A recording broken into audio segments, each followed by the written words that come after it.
High Point University celebrates the end of the fall season. And the mask mandate is lifted on campus. For these stories and more, keep watching Q News.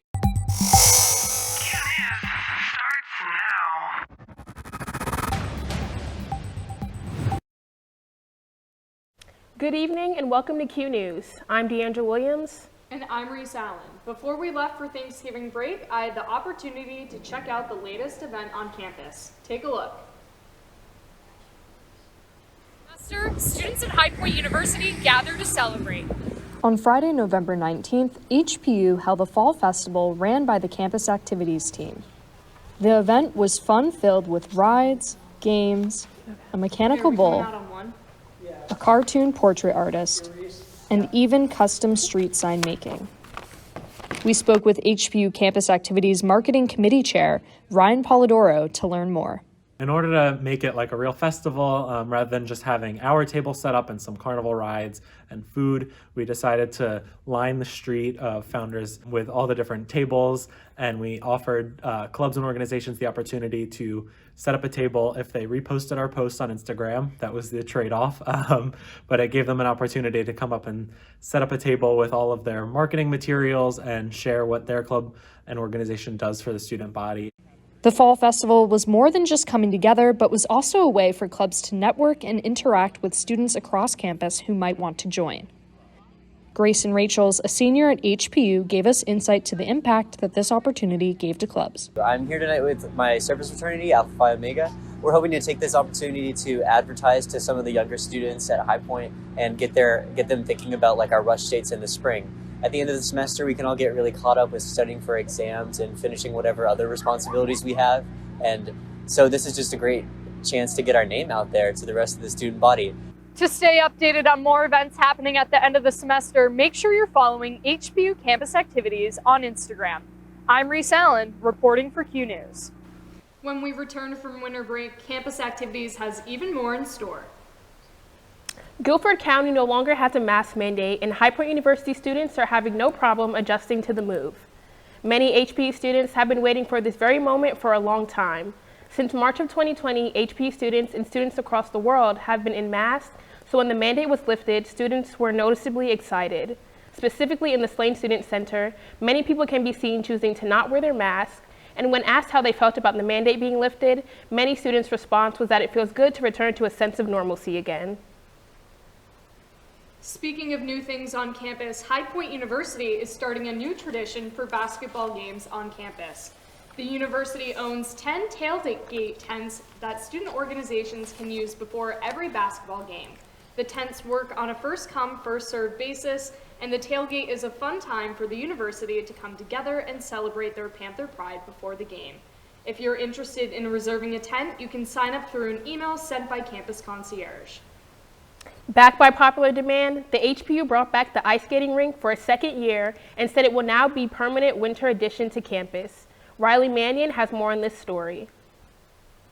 It's constantly looking for ways to improve the experiences of students on campus. The ice skating rink is no exception. For the past 2 years, students at HPU have been able to enjoy an exciting winter experience, as HPU built its own ice skating rink to be on campus from November through February. Site manager and HPU student Joe Moransky has been one of the people at the forefront of the attraction this year. So bringing the ice rink to campus starts months prior, dealing with Ice Rink Events, who's the company who comes in and helps us out, making sure that they have everything they need. It takes about 2 weeks to build the entire facility from the ground up. And then once that happens, we decorate everything, make it presentable for everybody. HPU students are eager to lace up their skates every day and take a break from classes to enjoy time with friends on the ice. Honestly, I think it just brings to the whole High Point experience. It's definitely amazing of like how they have the movie theater and how they have like just all of the lights all around campus. And then they bring an ice skating rink, which just like brings more to the Disney kind of atmosphere. College in general is frustrating. It's tiring. You want to take a break, you want to go to sleep, and you don't know where to do that. Usually, you'd go off campus to do that and all of this other stuff, but you don't want to spend money and all this other stuff. It's amazing that High Point brought the fun here. Be sure to check out High Point University's ice skating rink right here on campus this winter. For Q News, I'm Riley Mannion. The ice skating rink is open Monday to Friday from 5 to 9 p.m. and on Saturday from 12 to 9 p.m. and Sunday from 12 to 8 p.m. Be sure to check it out. Stay with us. When we come back from break, we'll hear more about seasonal events in the community. And how Guilford County lifted the mask mandate when we come back. High Point University. On this campus, we are focused on preparing students for the world as it is going to be. Hi, I'm Steve Wozniak, the Woz, and I'm proud to be High Point University's Innovator in Residence. I'm Cent Marshall, CEO of the Dallas Mavericks, and I am proud to be High Point University's Sports Executive in Residence. I'm Mark Randolph, and I'm proud to be the Entrepreneur in Residence at the premier life skills university, High Point University. Welcome back to Q News. I'm Reese Allen. And I'm Deandra Williams. As we get further into the winter season, there are many holiday traditions and events taking place in the community. On Saturday, November 20th, the city of High Point held its High Point Holiday Party, which took place downtown at the baseball stadium, Truist. The event spanned all day with food trucks, games, and crafts for kids, and tables filled by local small businesses and retailers. This year is even more special because it includes the inaugural tree lighting ceremony. Folks filled the street eager to watch, and before the event, there was also some entertainment and performances by local groups. Then at 6:30, the tree was officially plugged in and will be sparkling for the rest of the season. Be sure to check out the tree in person. Santa is coming to town, and what better way to get ready for the holidays than a light festival? Tanglewood's Festival of Lights is an annual event here in North Carolina where the Christmas spirit is bright. The holiday season is rung in with beautiful displays of lights, illustrating all things Christmas. This drive-through festival takes over 2 months to assemble with over 1 million LED lights set up. Starting in 1991, it has grown into a holiday tradition for most. The festival ends with a gift shop, food trucks, and s'mores, and the message, Merry Christmas to all, and to all a good night. A lot of teamwork is required to put it together and takes 30 employees, over 6,000 hours to assemble all the lights. After COVID case numbers went down below 5%, Guilford County lifted their mask mandate. Deandra has more on how the community is dealing with this change. Members of the Guilford County Commission voted to end the indoor mask mandate effective immediately, which means these will no longer be mandatory. While the pandemic is still here, masks are no longer required in Guilford County. Guilford County Commissioners voted to impose an indoor mask mandate across the county in August as coronavirus cases were on the rise from the Delta variant. But case numbers have since come down statewide and in Guilford County. According to the Guilford County COVID dashboard, nearly 55% of people have both vaccination shots, but people have mixed emotions about the move. I definitely feel like it's a good thing that our government thinks that we've made it far enough so that we can take the mask off, but I also think we definitely need to take into consideration that not all people are vaccinated, and that affects people who are unvaccinated, and we need to keep our people safe. Even though signs like this may disappear, people have a choice as to whether or not they want to continue wearing their mask. There's been a combination of Guilford County residents either wearing their mask or choosing not to in stores and on college campuses. But as the holidays start to roll around, some residents are fearful that we'll have our guards down too much and continue to get sick. When we start to take our masks off, you get sick, and it's not just with COVID, it's amongst other things that we haven't been exposed to for so long because we have been wearing masks for 2 years. So I feel like it's gonna backfire pretty bad, that's what I think. Despite some concerns from Guilford County residents, the Board of Commissioners are hopeful that the end of the mandate will give residents a sense of normalcy again.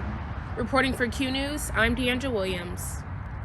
Our hopes are that Guilford County can keep COVID numbers down so that residents can keep their masks off. Thank you for watching Q News. I'm Deandra Williams. And I'm Reese Allen. Up next, hear more from Q Sports. Myth.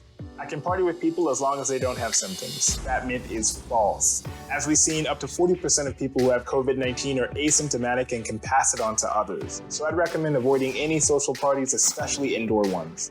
If you want to try to socialize but reduce your risk, I'd recommend meeting outside in small groups, continuing to wear a mask, and socially distancing from others if you can.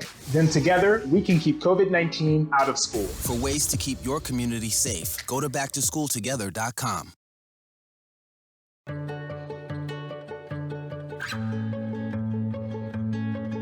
I feel like her heartbeat is like same speed as mine, And I think we have this like deep connection, this heart connection in her heart, that there's room for me and Mom. When I'm holding her, it makes me feel calmer. It's a sensory thing. It's a thing with Asperger's. She's really good with Anya. I've seen adults react to my daughter when she has meltdowns like she's from a different planet. And this little animal just sat next to my child and was just like, it's gonna be cool. She's my superhero. Good job, kitty cat. When we adopted Lucky, we discovered all the wonderful things that make her unique. Lucky's a little bit of a lot of things, but mostly she's pure love.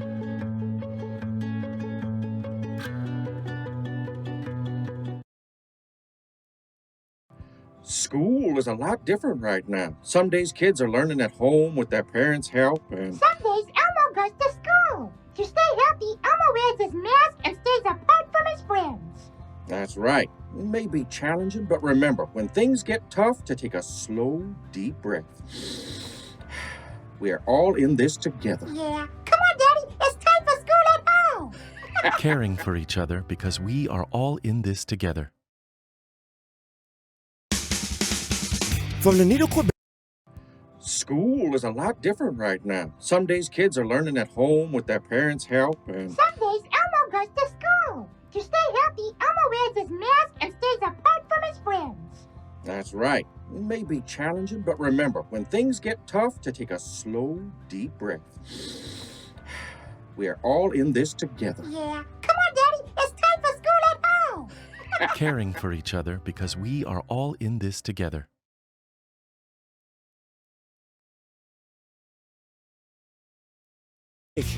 On the campus of High Point University. This is Q Sports Update. Welcome to Q Sports. I'm Morgan Watt. And I'm Antoine Mensah. The Panther crowd and the players were filled with energy right as you walked into the new Quabain Center. The crowd was on the edge of their seats the whole time during the HPU men's basketball game against Furman. The game went back and forth with the Panthers scoring, then Furman not too far behind. Furman scored right before the end of the half, tying the game and sending us into overtime. Once overtime began, High Point scored immediately and had a run. But in the last 10 seconds, Furman made a layup that tied the game, sending into double overtime. Furman stole the momentum from the Panthers and kept a lead of the rest of the game, beating High Point 74-70. Reporter Katie Gregory sat down with Jensen Edwards recently and found out some things you might not have known about her. Hi, I'm Jensen Edwards. I'm on the women's basketball team. I'm a redshirt junior, and I'm from Wilmington, North Carolina. I think what the coaches saw, when I played, was that I did, move without the ball a lot, but I think they liked how I saw the floor and passed the ball and looked for other players and still was able to score the ball. I went to a Deep South tournament, and there was a lot of college coaches there. And the High Point coaches were actually watching another girl on my team, and they liked the way I played, so they texted my AAU coach and said they wanted me on campus the next day. So I came and visited, and I loved it. And I just remember a specific moment, in the conference tournament game against Campbell, when they were starting to foul because they were losing, and I just remember shooting those last free throws and just knowing that we were about to win a championship, which I had never done in college, and High Point women's basketball has actually never done. So it just felt really good to be able to accomplish that and do it in Millis, which was the last time we played there. So, well, normally after shoot around, I will come back to the room, I'll shower, and then I will take a pregame nap. I'll always leave around the same time I normally do for games, and then listen to the same playlist before every game. So I got to guard Paige Beckers in the UConn game. It was fun. It was a very cool experience. And I actually did ask her, about her hair, because, she always wears that braid in her hair, and I was just curious, and I kind of wanted to just talk to her. So I was like, do you do your own hair? And she was like, oh, no, I can't do my own hair. She was so cool and, very humble player. So I actually got a picture with her after the game. Last year, I used the hesitation a lot, haven't used it yet much this year. I did a lot last year was just get to the basket. I try to, like, if I'm not having a good shooting game, like, I'll try to get to the rim, get to the foul line, like, get back into my shot. I'm Katie Gregory from Q News. Make sure to keep an eye out for Jensen on the court this season. The High Point University women's soccer team is coming off a remarkable 2021 season. After an 8-2 record in the conference play, HPU went on to defeat Campbell the Fighting Camels by a score of 2-1 in double overtime in the Big South Women's Soccer Championship. Now just a little over a month since being crowned championships, the Panthers are already back to working out on the pitch. Vert Stadium has always been a wonderful place to watch college soccer, and the fans at Vert Stadium contributed heavily to the success to their team, with the tremendous support from them. The women's soccer is looking to keep improving so the next season they can bring another conference title to HPU. Up next, we have a story on the Sports Link and all the amazing benefits going into joining. As well as an inside look at one of our intramural teams, soccer, competing this season. Point University. On this campus, we are focused on preparing students for the world as it is going to be. Hi, I'm Steve Wozniak, the Woz, and I'm proud to be High Point University's Innovator in Residence. I'm Cent Marshall, CEO of the Dallas Mavericks, and I am proud to be High Point University's Sports Executive in Residence. I'm Mark Randolph, and I'm proud to be the Entrepreneur in Residence at the premier life skills university, High Point University. Welcome back, ladies and gentlemen, to Q Sports. Up next, reporter Dylan Brum takes us behind the scenes on this intramural soccer team's motivations to win the title this season. There's one intramural soccer team here on campus that means business after losing in the championship the previous year. The superbly named Chewbacca's First Stylists are on their way to the semifinals after a comeback win on Tuesday night. Hi, my name's CJ Bagnone, and I'm out for blood this year. It's go time. We got dropped off in the final minutes of the finals last year. It's the first game of the playoffs. It's colder than heck, but here we go. A strong connection on and off the field makes it easy to pass circles around teams and help set them apart from their competition. It can come off as cheesy, but the there's no I in team mentality helps them defeat tough opponents. Basically, we've been able to put a good squad together throughout the season, build a lot of chemistry, get a lot of passing going. We're reading each other's minds now, and we're moving towards the ball before it's even there. And we're able to score a lot of goals, defend really well, and I think that's why we're the best team out there.